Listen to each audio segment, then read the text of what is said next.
नेपालको संघीयतामा गाउँ नगर सरकारहरू निकै शक्तिशाली छन्, तर जिल्ला तहमा एउटा यस्तो समिति छ जसको काम समन्वय गर्ने हो तर आदेश दिने होइन। यो हो जिल्ला समन्वय समिति अर्थात् जिसस। के यो साँच्चै काम लाग्दो छ कि केवल एक औपचारिकता मात्रै हो? आउनुहोस् आज यसैको चिरफार गरौँ। अनि सुरुमै एउटा सिधा प्रश्न, अधिकारै छैन भने यस्तो समिति आखिर चाहियो नै किन? जसले केही गर्न लगाउनै सक्दैन, त्यसको के काम हो? यही प्रश्नको वरिपरि घुमेको छ जिससको पुरै बहस। ल अब यसलाई गहिरिएर हेरौँ।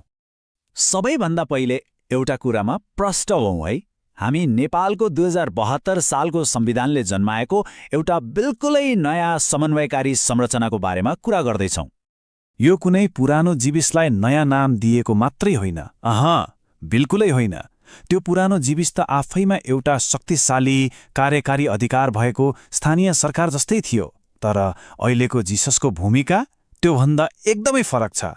त्यसो भए यदि यो जीविस होइन भने यो हो चाहिँ के त? यसको कानुनी आधार के हो र यसलाई किन बनाइयो? अब यसको संवैधानिक र कानुनी पाटो हेरौँ।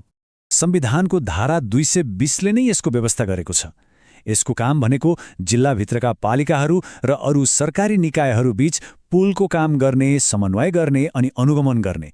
सिधा कुरा, यसको काम शासन चलाउने होइन, सहजीकरण गर्ने हो। यो भिन्नता हेर्नुहोस् त। एकातिर पुरानो जीविस जो आफैमा एउटा कार्यकारी निकाय थियो, एक किसिमको स्थानीय सरकार। अर्कोतिर अहिलेको जिसस जसको भूमिका भनेको एउटा संयोजक वा पुलको जस्तो मात्रै छ। अनि अर्को ठूलो फरक, जीविसको नेता सिधै जनताले चुन्थे, तर जिससको नेतृत्व अप्रत्यक्ष रूपमा चुनिएर आउँछ। यसका खास उद्देश्यहरू 4वटा छन्। एउटा, जिल्लाभित्रका पालिकाहरूलाई आपसमा जोड्ने, जसलाई तेर्सो समन्वय भनियो। अर्को, तिनै पालिकाहरूलाई प्रदेश र सङ्घसँग जोड्ने, यो भयो ठाडो समन्वय। अनि तेस्रो, जिल्लाका विकास आयोजनाहरू ठिकसँग चलेका छन् कि छैनन् भनेर हेर्ने। र अन्त्यमा कहिलेकाहीँ पालिकाहरू बीच विवाद हुँदा वा कुनै विपद आइपर्दा एउटा साझा चौतारीको रूपमा काम गर्ने। अब कुरा आउँछ, यस्तो निकाय बन्छ कसरी? यसको नेता को हुन्छ र कसरी चुनिन्छ? यो प्रक्रिया पनि निकै रमाइलो छ। किनभने यहाँ आम मतदाताले भोट हाल्ने होइन। जिल्लाभरिका मेयर, उपमेयर, अध्यक्ष, उपाध्यक्षहरू उनीहरू सबै मिलेर एउटा जिल्ला सभा बन्छ। हो, तिनै जनप्रतिनिधिहरूले नै भोट हालेर जिससको प्रमुख, उपप्रमुख र सदस्यहरू छान्छन्। र यसरी चुनिएर आएको टिममा हुन्छन् जम्मा 9 जना, 1 जना प्रमुख, 1 उपप्रमुख र 7 जना सदस्य। अनि हो, यसमा कम्तीमा 3 जना महिला र 1 जना दलित वा अल्पसंख्यक समुदायबाट हुनैपर्ने व्यवस्था छ। यो त भयो राजनीतिक संरचना। यसलाई सघाउन सरकारले 1 जना सचिव पनि पठाएको हुन्छ। ल, संरचना त बुझियो। अब यसले काम चाहिँ के गर्छ त? र सबैभन्दा महत्त्वपूर्ण कुरा, यसको अधिकारको सीमा कहाँनिर छ? कानुनले तोके अनुसार यसका कामहरू छन्: पालिकाहरू बीच समन्वय गर्ने, विकासका कामहरूको अनुगमन गर्ने, तिनै तहका सरकार बीच पुल बन्ने अनि विपदको बेला समन्वय गर्ने। वर्षमा एकचोटि समीक्षा बैठक राख्ने र रिपोर्ट बुझाउने पनि यसकै जिम्मा हो। तर सबैभन्दा ठूलो कुरो यही छ, यति धेरै काम र कर्तव्य भएर के गर्नु? जिससले दिएका सुझाव वा सिफारिसहरू मान्नै पर्छ भन्ने कतै पनि छैन।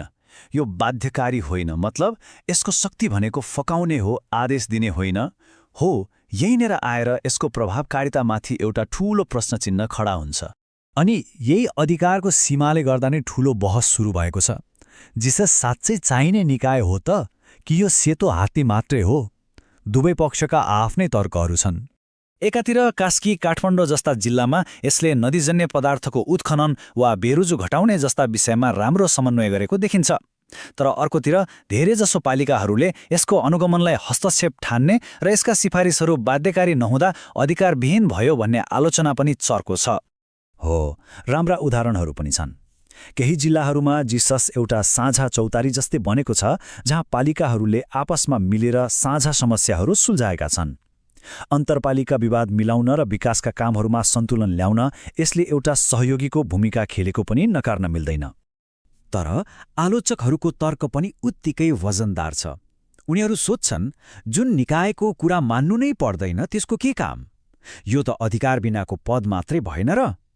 यहाँसम्म कि सरकारले नै गठन गरेका केही अध्ययन समितिहरूले समेत जिसस खारेज गर्न सिफारिस गरेको कुरा बाहिर आएको छ। त्यसैले अन्त्यमा यो बहस एउटा महत्त्वपूर्ण प्रश्नमा आएर टुङ्गिन्छ। के गर्ने त जिससलाई नै थप अधिकार दिएर बलियो बनाउने, कि यो संरचना नै हटाएर समन्वयका लागि कुनै नयाँ उपाय खोज्ने? नेपालको संघीयतालाई सफल बनाउन समन्वयको सबैभन्दा राम्रो मोडेल आखिर के होला?